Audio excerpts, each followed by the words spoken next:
Hello students, welcome to learner squad. Students, learner squad एक ऐसा channel है जिस पे आप घर बैठे एनसीईआरटी की सभी बुक्स को आसानी से पढ़ सकते हैं।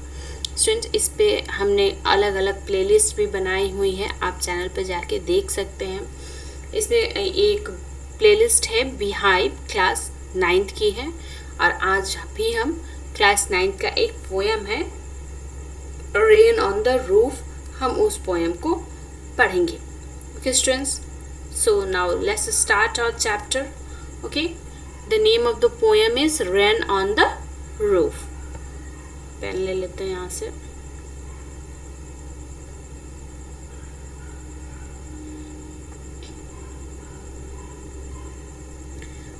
ओके, तो हम सबसे पहले बिफोर यू रीड वाला पोर्शन पढ़ते हैं। When the sky is covered with dark clouds and it start raining, have you ever listened to the patter of soft rain on the roof? What thought flash through your mind as you hear this melody of nature? Read the poem to find out what the poet dreamed of while listening to the rain. देखिए students, यहाँ क्या लिखा हुआ है कि जब भी sky मतलब कि आसमान जो है वो डार्क क्लाउड से मतलब कि बहुत ही घने बादलों से कवर हो जाती है और वर्षा होनी शुरू हो जाती है, रेनिंग होने लगती है, तब क्या कभी आप उस सॉफ्ट आवाज़ को, जो आवाज़ आती है ना हमारे छत पे, जो हमारे रूफ है, घर का जो रूफ है, छत है, उस पे जो आवाज़ आती है, सॉफ्ट आवाज़ जो होती है बारिश की, क्या आपने कभी उस चीज़ को ध्यान दिया है? क्या आपने कभी नेचर के मेलोडी को मतलब कि जो मधुर गीत है हमारे प्रकृति का, क्या आपने कभी इसे सुनने की कोशिश की है? हम इस पोएम में इसी के बारे में देखेंगे। Okay students, then first of all I will introduce poem to you. From the title of the poem Rain on the Roof, we can find out that the poem is about the rain. The poet is telling us about the memories he has of the rain. The sound of raindrop falling on the roof of his house bring back sweet memories of the past. Okay students, as we have seen that the title is given Rain on the Roof. ठीक है student, जैसे कि हम देख रहे हैं कि जो टाइटल दिया हुआ है रेन ऑन द रूफ, ये टाइटल जो है वो पोएट की फीलिंग्स को बता रहा है कि जब वर्षा होती है तो पास्ट डेज में जब वर्षा होती थी और वो उस मेलोडी को जब फील करते थे तो उन्हें कैसा लगता है। हम इसी चीज़ के बारे में अपने पोएम में पढ़ेंगे। तो हम स्टार्ट करते हैं अपने इस चैप्टर को और देखते हैं कि इसमें पोएट ने वर्षा के बारे में क्या क्या बातें कही है। When the humid shadow hover over all the starry spheres and the melody darkness gentle weeps in the rainy tears. देखिए स्टूडेंट्स, यहाँ पे पोएट क्या कह रहे हैं कि जब भी ह्यूमिड शैडो मतलब कि डार्क शैडो आसमान में दिखाई पड़ते हैं, जब भी डार्क शैडो पोएट को आसमान में दिखाई पड़ते हैं तो उनको कैसा लगता है? और overall the starry sphere, okay, the poet is saying when the sky is full of this cloud which are moisture laden and full of water are about to bring the rain. Humid shadow बोल रहा है मतलब कि जब ये धुंधले हो जाते हैं आसमान तो ऐसा दिखता है कि सारी कायनात जो है वो बारिश लाने के लिए वहाँ पे खड़ी है। स्टारी स्फीयर जो है वो स्काई एट नाइट टाइम मतलब कि जो नाइट टाइम का स्काई है, रात के समय का जो आसमान है, यहाँ इस चीज़ को ये रेफर कर रहा है। जैसे कि रात के समय हमारा आसमान जो है वो क्या होता है? स्टारी मतलब कि स्टार, स्टारी जो है वो बहुत सारे तारे से इसका अर्थ है हमारे आसमान में क्या दिखते हैं? तारे ही तारे दिखते हैं। At the time huge cloud which are full of moisture move around in the sky and the sad darkness of the night is wiped off by the raindrop which seems like tear falling from the sky. Now see students what the poet is saying कि उस समय में क्या होता है कि पूरे आसमान में अंधेरा छाया रहता है और आसमान से ऐसे वर्षा होती है मानो कि आंसू की बूंदें गिर रही हों. The poet is comparing raindrop to tears and he says that the dark sky which seems to be very sad, it appears as if it is crying and the raindrops are the tear shady. He adds that it is like a Ebliston lie on the bed in his room, cottage chamber means bedroom, and listen to the sound made by raindrop falling on the roof. देखिए जो poet है वो यहाँ पे क्या कर रहे हैं, आसमान की जो बूंदे हैं उनको आंसुओं से कंपेयर कर रहे हैं. ठीक है स्टूडेंट्स, आंसुओं से कंपेयर कर रहे हैं और उसको अपनी फीलिंग से कंपेयर कर रहे हैं.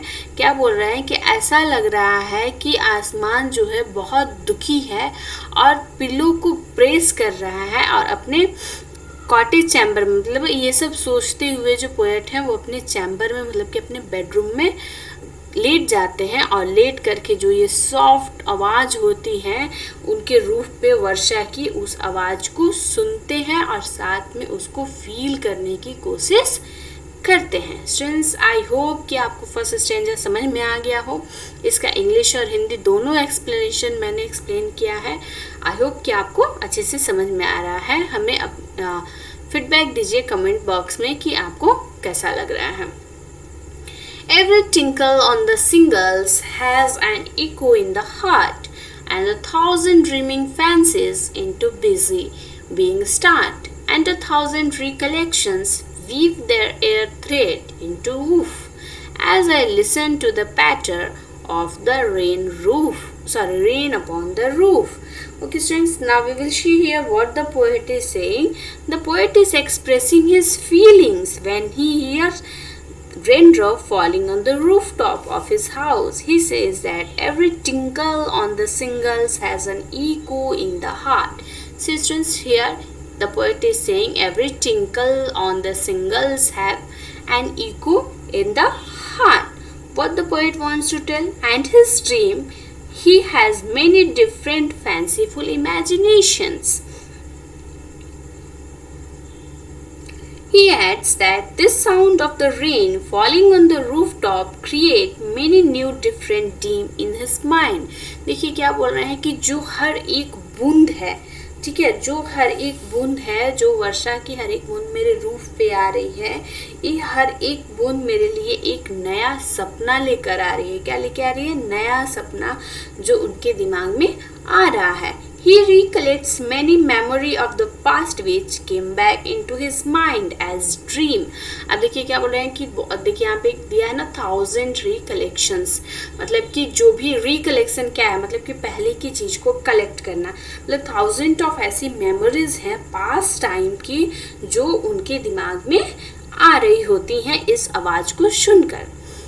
So he says that as he listened to the pattern of the raindrop upon the roof, he has many new dreams in his mind, and the memories of the past come back in the form of dream. What the poet want to say, that as I listen to the patter of the rain upon the roof, what he is saying, जैसे जैसे मैं वर्षा की बूंदों का जो pattern है अपने roof पे फील कर रहा हूँ, वैसे वैसे मैं अपने पुराने समय की बातों को याद कर रहा, मतलब कि जो मेरी पुरानी मेमोरीज हैं वो सपने के रूप में मेरे सामने आ रही हैं. ओके स्टूडेंट्स, हमने ऐसे सेकेंड स्टैंजा भी कंप्लीट कर लिया. आप थर्ड स्टैंजा देखते हैं. Now in memory comes my mother as she used in years agone to regard the darling dreamers ere she left them till the dawn. Oh, I feel her fond like on me as I listen to this refrain which is played upon the shingles by the patter of the rain. See students, what here poet is saying? Here poet is introducing his mother. He says that his dream of his mother As he had told in the previous stanza that rain brings some memories of the past. देखिए student, जैसे हमने पिछले stanza में देखा था कि जो rain drop है वो उनके लिए पास्ट की मतलब कि भूतकाल की मेमोरीज को लेकर आ रही हैं, और यहाँ उन्होंने किसके साथ अपनी मेमोरीज को शेयर किया? मदर के साथ। जो भी उनकी मेमोरीज होती हैं उस चीज़ को वो यहाँ बता रहे हैं। It is the memory of his mother who is no longer alive. In the past, she used to love him a lot. She used to consider him a darling, and she would let him sleep till day break and have sweet dream. Okay, students, what the poet is saying? मतलब कि poet जो है वो यहाँ पे अपनी माँ के बारे में बात कर रहा है जो कि अब इस दुनिया में नहीं है।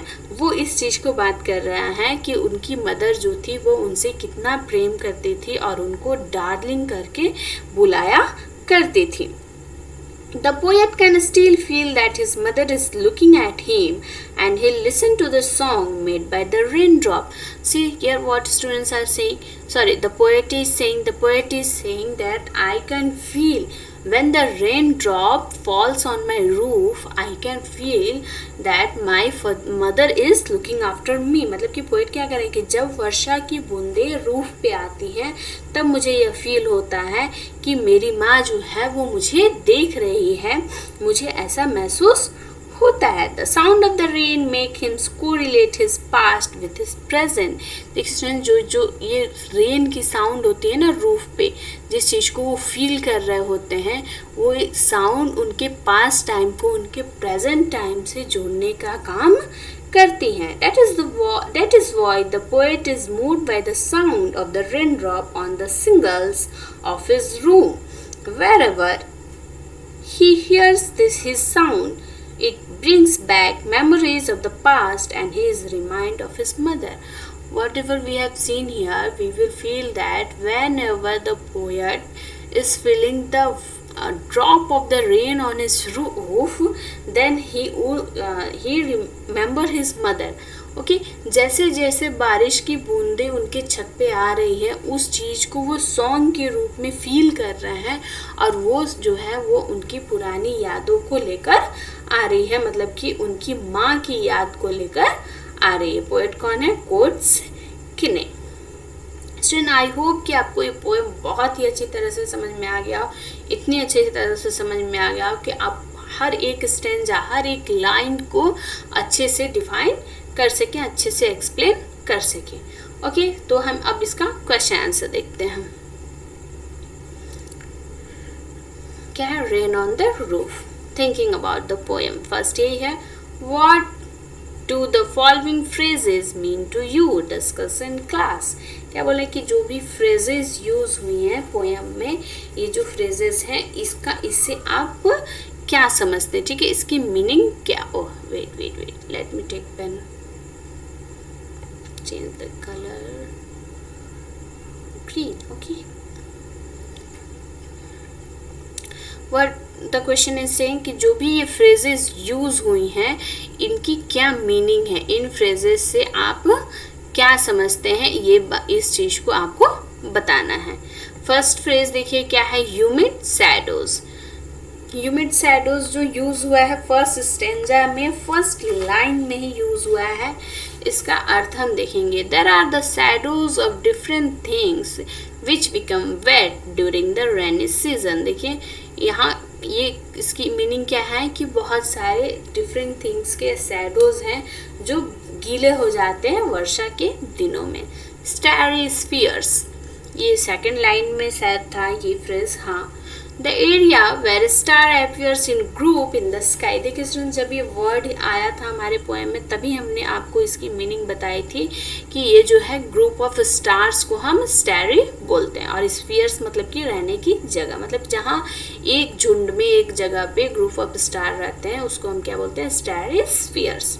What a bliss the poet feels happy when he listen to the raindrop. देखिए व्हाट अ ब्लिस जो है फ्रेज, इसका अर्थ है कि पोएट जो है जब रेन ड्रॉप्स को फील करते हैं या उस लिसन करते हैं तब वो हैप्पी फील करते हैं।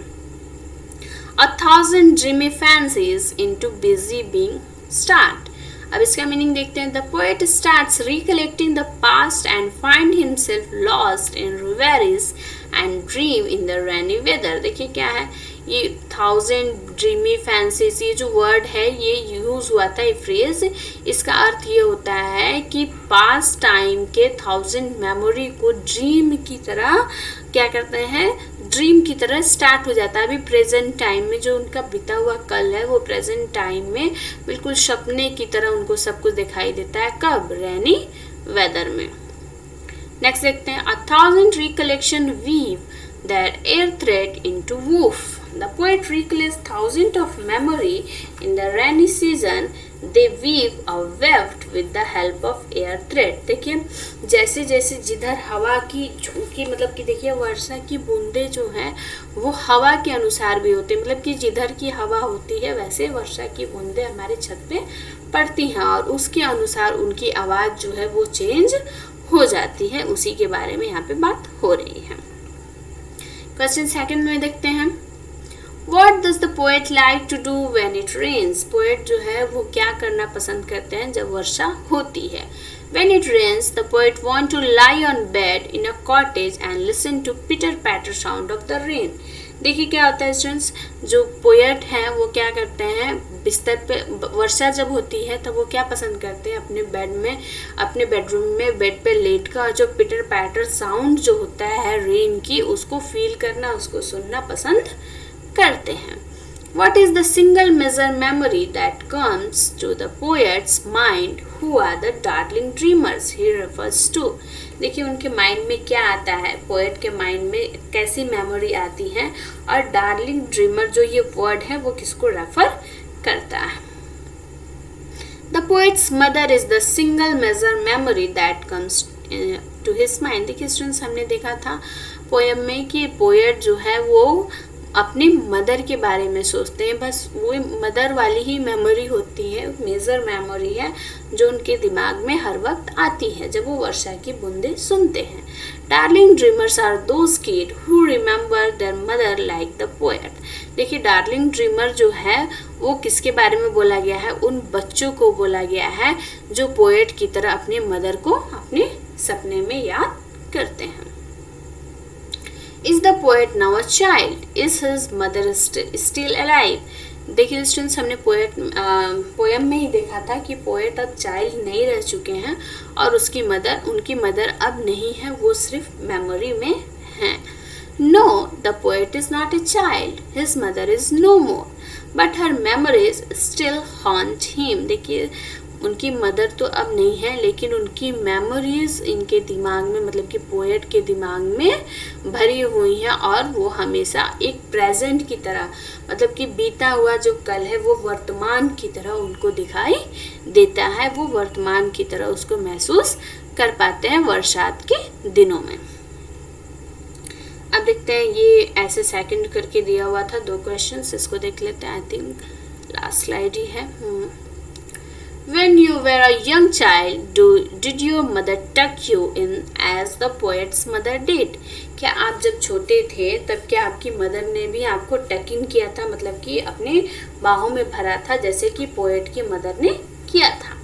बिल्कुल सबकी मदर ऐसी करती हैं. Yes, my mother used to tuck me in when I was a child. Oh sorry, wait. This mark was by fault. Yes, my mother used to tuck me in when I was a child. Whenever I said that I could not do some work, she embarrassed me and took me in her lap to get that work done. She used to feel sad and dejected if I was involved in any mishap. देखिए poet कह रहे हैं कि हाँ मेरी mother भी मुझे टक किया करती थी, जब भी मैं कोई काम नहीं करना चाहता था तो अपनी गोद में ले लेती थी और मुझसे यह काम कराती थी. सॉरी पोइट नहीं करते हैं, हम इस क्वेश्चन का आंसर दे रहे हैं. Do you like rain? What do you do when it rains steadily or heavily as described in the poem? देखिए ये तो अपनी अपनी ओपिनियन है कि आपको क्या बरसात पसंद है और आप क्या करते हैं. Yes, I like rain and prefer to take a bath in the rain for some time. But when it rains heavily, I stay inside and enjoy the beauty of nature. तो क्या है, हाँ मुझे वर्षा पसंद है, जनरली सबको वर्षा पसंद होती है और वर्षा में नहाना भी पसंद होता है, लेकिन जब वो वर्षा तेज होती है, हैविली जब रेन होता है, तब हमें घरों में ही रहना चाहिए और उस नेचर की ब्यूटी को देखकर एंजॉय करना चाहिए. स्टूडेंट्स, आई होप कि आपको पोएम और क्वेश्चन आंसर सब बहुत ही क्लियर हो गया हो. स्टूडेंट्स, आप प्लीज़ हमें कमेंट में बताओ. Oh sorry there is one more question. Does everybody have a cozy bed to lie in when it rains? Look around you and describe how different kind of people or animal spend time, seek shelter, strength, etc. during rain. देखिए क्या बोल रहे हैं कि क्या आपको ऐसा लगता है कि हर किसी के पास बेड है, रूम है, कि बरसात के समय में, वर्षा के समय में अपने घरों में जाकर छुप सकें. इस चीज़ों के बारे में आपको बताना है. No, everybody is not fortunate to have a cozy bed to lie in when it rains. There are some people who live at the railway platform, bus terminal. They don't have even They don't have even bed sheet. What to talk of comfortable bed? There are so many animals which don't have any shelter and tremble under the dark sky in the rainy season. देखिए students, ये तो बहुत ही general सी बात है. हम अपने अगल बगल में भी देखते हैं कि सबके पास आरामदायक बिस्तर नहीं होता है कि बरसात के दिनों में वो वहाँ लेटे और बरसात का मतलब ब्यूटी ऑफ नेचर को देखें और इन्जॉय करें. लेकिन देखिए कुछ ऐसे लोग भी हैं जो प्लेटफॉर्म पे, नेशनल हाईवे पे, बस टर्मिनल पे, ऐसे जगहों पे रुके हुए रहते हैं. उनका जीवन ही वहाँ मतलब वो अपनी पूरी ज़िंदगी वहीं व्यतीत कर देते हैं. उनके पास तो एक बेडशीट नहीं होती है और हम कंफर्टेबल बेड के बारे में बात कैसे कर सकते हैं. और देखिए बहुत सारे ऐसे एनिमल्स होते हैं जिनके पास कोई शेल्टर नहीं है. वो ऐसे ही अंधेरे में, रेनी सीजन में, कोई भी बरसात का दिन हो, आंधी है, तूफान है, जंगलों में, पेड़ पौधों पे रह के अपना जीवन व्यतीत कर सकते हैं. तो इसलिए हम ऐसा नहीं कर सकते हैं कि जितने भी प्राणी हैं इस धरती पे उन सब के पास कॉजी बेड होंगे. ओके स्टूडेंट्स, आई होप आपको पोएम समझ में आ गया हो, क्वेश्चन आंसर भी समझ में आ गया हो. आपको वीडियो हेल्पफुल लगा या नहीं लगा हमें कमेंट में ज़रूर से ज़रूर बताइए, ठीक है. और अपने दोस्तों के साथ वीडियो को शेयर कीजिए. चैनल को सब्सक्राइब करना ना भूलिए और सब्सक्राइब करते हुए बेल आइकन को ज़रूर प्रेस करिए ताकि आने वाले वीडियोस के जितने भी हमारे चैनल पे अपडेट होंगे वो सारे आपको नोटिफिकेशन में मिल जाए. Okay, thank you for watching.